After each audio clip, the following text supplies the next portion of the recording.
Banyak pasien bertanya, vitamin apakah yang bisa membantu kondisi kesehatan jiwa agar mudah-mudahan ke depannya tidak menggunakan obat.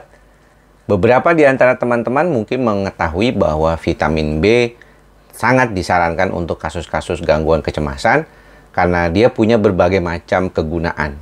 Dia bisa merangsang terjadinya pembentukan sel saraf yang baru, jadi merangsang neuroplastisitas. Dia juga bisa mempertahankan kondisi kesehatan sel saraf tersebut. Dan juga pada beberapa kasus, vitamin B6 contohnya bisa membantu mengurangi ketegangan otot. Tapi ingat, harus ada latihan. Jadi, minum vitamin bisa, minum ashwagandha boleh, minum magnesium boleh, minum melatonin untuk kasus-kasus gangguan insomnia di atas umur 45 tahun mungkin boleh. Kalau di bawahnya tidak disarankan.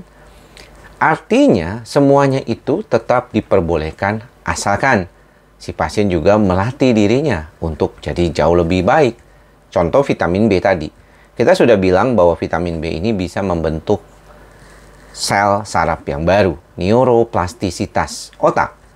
Maka ketika kita mau mempelajari hal yang baru, ada bahan pembentuk sel saraf barunya, tentunya perlu latihan dulu. Artinya latihan ini penting ya teman-teman, karena kalau tidak dilatih kita nggak akan bisa.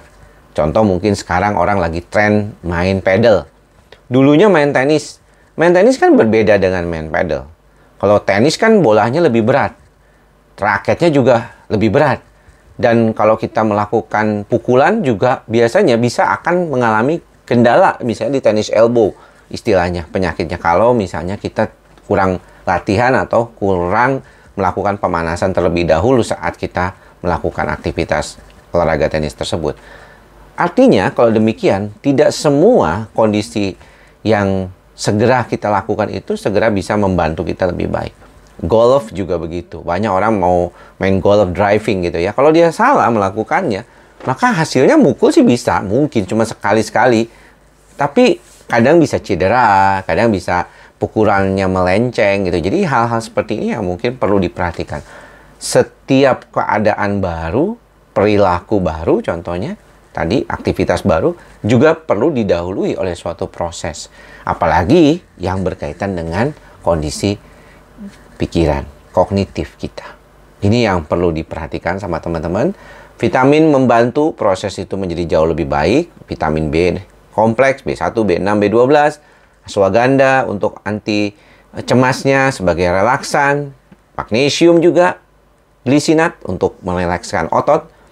Dan juga mungkin beberapa hal yang lainnya juga. Tapi ingat, latihannya harus perlu. Kognitif ya, terapi kognitif. Belajar dengan cara membawa diri untuk membaca banyak buku. Juga itu salah satu yang penting diperhatikan buat diri kita sendiri. Dan saya berharap buat teman-teman yang mungkin melakukan terapi kepada dokter, spesialis kedokteran jiwa, maupun ke psikolog, dan mau dibantu dengan berbagai macam teknik vitamin seperti tadi, boleh-boleh saja, tapi jangan lupa latihannya. Untuk kasus-kasus berat, seperti pasien yang perlu ke psikiater dan mendapatkan obat, maka kombinasi duanya ini harus dengan atas petunjuk dokter. Walaupun saya bilang tadi boleh, ya, karena memang tidak ada interaksi yang dominan, namun tetap perlu ditanyakan kepada dokter Anda. Siapa tahu ada permasalahan lain yang mungkin tidak bisa menggunakan kondisi-kondisi tersebut. Mudah-mudahan bermanfaat apa yang saya sampaikan. Semoga kita semua berbahagia. Salam sehat, salam ikhlas, sabar, dan sadar. Sampai bertemu lagi di lain kesempatan. Salam sehat jiwa. Bye-bye.